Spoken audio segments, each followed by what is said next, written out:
بسم اللہ الرحمن الرحیم۔ السلام علیکم۔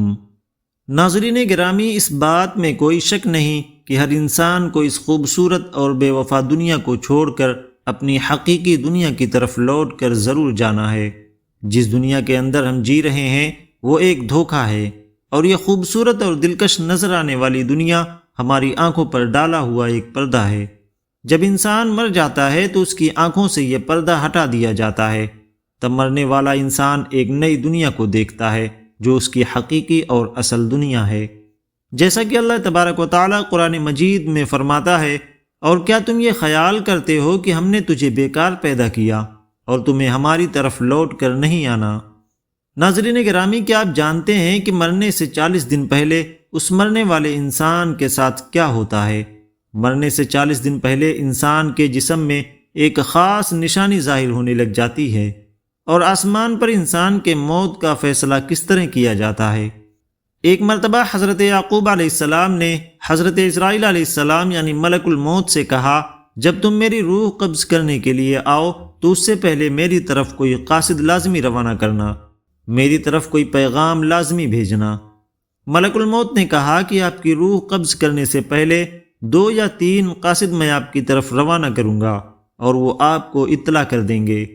چنانچہ ایک وقت آیا کہ ملک الموت حضرت یعقوب علیہ السلام کے پاس اچانک آ گئے اور روح قبض کرنے کی بات کی، تو حضرت یعقوب علیہ السلام نے فرمایا کہ تم نے مجھ سے وعدہ کیا تھا کہ میں تمہاری روح قبض کرنے سے پہلے کوئی قاصد بھیجوں گا، کوئی پیغام دینے والا آپ کے پاس بھیجوں گا، اچانک روح قبض کرنے کے لیے نہیں آؤں گا۔ اس پر ملک الموت نے کہا کہ میں نے آپ کی طرف 3 قاصد بھیجے تھے۔ حضرت یعقوب علیہ السلام نے فرمایا کہ وہ کون سے قاصد ہیں؟ ملک الموت نے کہا کہ پہلا قاصد یہ ہے، جب آپ کی داڑھی اور سر کے بال جو سیاہ ہو گئے وہ سفید ہونے لگیں گے۔ دوسرا قاصد یہ ہے کہ آپ کے جسم میں طاقت و توانائی ختم ہونے لگ جائے اور آپ کے جسم میں کمزوریاں آنے لگے۔ اور تیسرا قاصد میرا یہ ہے کہ آپ کی کمر جو بالکل سیدھی تھی وہ آہستہ آہستہ جھکنے لگے گی۔ یہ تینوں نشانیاں ملک الموت نے بتلائی ہیں۔ ملک الموت یعنی حضرت اسرائیل علیہ السلام نے فرمایا کہ ہر مرنے والے کے پاس تقریباً میرے یہ قاصد آتے رہتے ہیں، لیکن لوگ ان کو نہیں سمجھتے، لوگ ان پر دھیان نہیں دیتے۔ ناظرین گرامی، اللہ تبارک و تعالیٰ کے عرش کے نیچے ایک درخت ہے جس کا نام سدرۃ المنتہا ہے۔ یہ درخت اتنا بڑا ہے کہ اس کائنات کے اندر جتنی بھی مخلوق ہیں ان کی تعداد کے برابر اس درخت کے پتے ہیں۔ ہر ایک پتے پر انسان ہو یا جاندار اس کا نام لکھا ہوا ہے۔ روایات میں آتا ہے کہ جب بندے کی زندگی ختم ہو جاتی ہے، یعنی کہ اس بندے کی موت کو 40 دن باقی رہ جاتے ہیں، تو اس وقت حضرت اسرائیل علیہ السلام کے سامنے اس درخت کا ایک پتا گر جاتا ہے۔ اس پتے پر اس بندے کا نام لکھا ہوتا ہے جس کی موت ہونے والی ہوتی ہے، اور اس وقت سے تمام فرشتے اس کو مردوں میں شامل کر لیتے ہیں، اور اس کے مرنے کے 40 دن پہلے سے ہی فرشتوں کی لسٹ میں اس کو مردہ شامل کر لیا جاتا ہے۔ اور جب اس بندے کے 40 دن پورے ہو جاتے ہیں تو ملک الموت اس کے پاس آتے ہیں اور اس بندے کے سامنے آ کر بیٹھ جاتے ہیں۔ اس وقت بندہ اپنی موت کی تکلیف میں ہوتا ہے۔ جب وہ بندہ ملک الموت کو دیکھتا ہے تو گھبرا جاتا ہے اور پوچھتا ہے کہ تم کون ہو اور تمہارا ارادہ کیا ہے؟ حضرت اسرائیل علیہ السلام کہتے ہیں کہ میں ملک الموت ہوں اور میں تیری روح قبض کرنے کے لیے آیا ہوں۔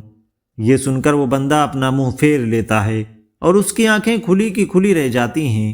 ملک الموت اس بندے سے کہتے ہیں کہ تو مجھے نہیں جانتا، میں وہ ہوں جس نے تیرے رشتہ دار اور تیرے ماں باپ کی روح کو قبض کیا، اور آج تیری روح قبض کروں گا۔ ملک الموت اس بندے سے پوچھتے ہیں، تم نے دنیا کا حال کیسا دیکھا؟ وہ بندہ کہے گا کہ میں نے دنیا کو بے وفا اور مکار پایا۔ اس کے بعد اللہ تعالیٰ کے حکم سے دنیا اس کے پاس آئے گی اور اس مرنے والے سے کہے گی، اے نافرمان، تو نے اپنے رب کی کس قدر نافرمانی کی، کس قدر تو نے گناہ کیے۔ تجھے نصیحت کی گئی اور بہت ساری باتیں تم نے سنی، لیکن تو نے کسی کی بات نہ مانی۔ تو یہ سوچتا رہا کہ میں اس دنیا میں ہمیشہ ہمیشہ کے لیے رہوں گا اور مجھے موت نہیں آنی۔ پھر یہ دنیا اس مرنے والے سے کہے گی کہ میں تجھ سے اور تیرے اعمال سے ناخوش ہوں۔ پھر اللہ تعالیٰ کے حکم سے اس کا مال اس کے سامنے آئے گا اور کہے گا کہ اے نافرمان، تو نے ناحق طریقے سے مجھے حاصل کیا، اور تو مجھ کو گناہوں کے اندر خرچ کرتا رہا۔ اگر تو اپنا مال غریبوں اور مسکینوں پر خرچ کرتا تو میں آج تیرے کام آتا۔ ناظرین گرامی، اس کے بعد مرنے والے کی زبان بند ہو جاتی ہے اور 4 فرشتے اس کے پاس آتے ہیں اور سلام کرتے ہیں۔ جب پہلا فرشتہ آتا ہے وہ مرنے والے بندے سے سلام کرتا ہے اور کہتا ہے، اے بندے، اللہ نے مجھے تیری روزی پر موکل کیا تھا۔ میں نے تیرے رزق کو پوری روئے زمین پر چپا چپا چھان مارا، مگر تیری روزی کا ایک لقمہ بھی کہیں نہ پایا۔ اس کے بعد دوسرا فرشتہ آتا ہے اور سلام کرنے کے بعد کہتا ہے، اے اللہ کے بندے، میں تیرے پانی کا موکل فرشتہ ہوں۔ میں نے پوری روئے زمین پر تیرے پینے کے پانی کو تلاش کیا، لیکن تیرے پینے کے لیے مجھے ایک بھی قطرہ پانی نہ ملا۔ اس کے بعد پھر تیسرا فرشتہ آتا ہے اور سلام کرنے کے بعد کہتا ہے کہ اے بندے، میں تیری سانس کا موکل فرشتہ ہوں۔ میں نے پوری روئے زمین میں چپا چپا چھان مارا، لیکن کہیں بھی تیرے واسطے ایک سانس بھی نہ پایا۔ اس کے بعد چوتھا فرشتہ اس مرنے والے کے پاس آتا ہے اور سلام کے بعد کہتا ہے کہ اے بندے، میں تیری عمر کا موکل فرشتہ ہوں۔ میں نے پوری روئے زمین پر چپا چپا تلاش کیا، مگر تیری عمر کا ایک لمحہ بھی نہ پایا۔ اس کے بعد نام اعمال لکھنے والے 2 فرشتے اس مرنے والے کے پاس آتے ہیں اور اسے اس کا نام اعمال دکھاتے ہیں۔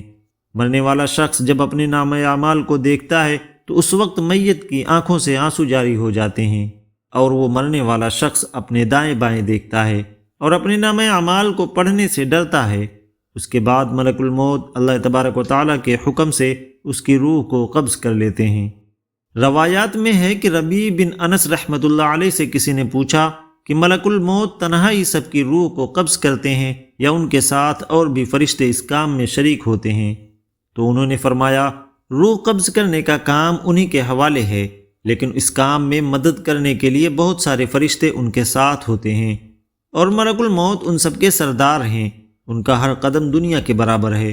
پھر حضرت ربیع بن انس سے پوچھا کہ مومنین کی روح کہاں رہتی ہے؟ فرمایا کہ 7ویں آسمان کے اوپر سدرۃ المنتہا کے پاس۔ حضرت سلیمان فارسی رضی اللہ عنہ سے روایت ہے کہ میں نے رسول کریم صلی اللہ علیہ وسلم کو یہ فرماتے ہوئے سنا کہ میت کو موت کے وقت پیشانی سے اگر پسینہ آئے، آنکھوں سے آنسو آئے اور ناک کے سوراخ کشادہ ہوں تو یہ اللہ کی خاص رحمت ہے جو اس پر نازل ہوتی ہے، اور اگر گلے میں ایسی آواز نکلے جیسے کہ جوان اونٹ کا گلا گھونٹنے سے آواز آتی ہے اور اس کا رنگ بدرنگ ہو جائے اور منہ سے جھاگ نکلے تو یہ اللہ تعالیٰ کا عذاب ہے۔ حضرت ابو ہریرہ رضی اللہ عنہ سے مروی ہے کہ حضور اکرم صلی اللہ علیہ وسلم نے فرمایا، جب انسان مر جاتا ہے تو اس کے اعمال کے ثواب کا سلسلہ اس سے منقطع ہو جاتا ہے، مگر 3 چیزوں کے ثواب کا سلسلہ باقی رہتے ہیں۔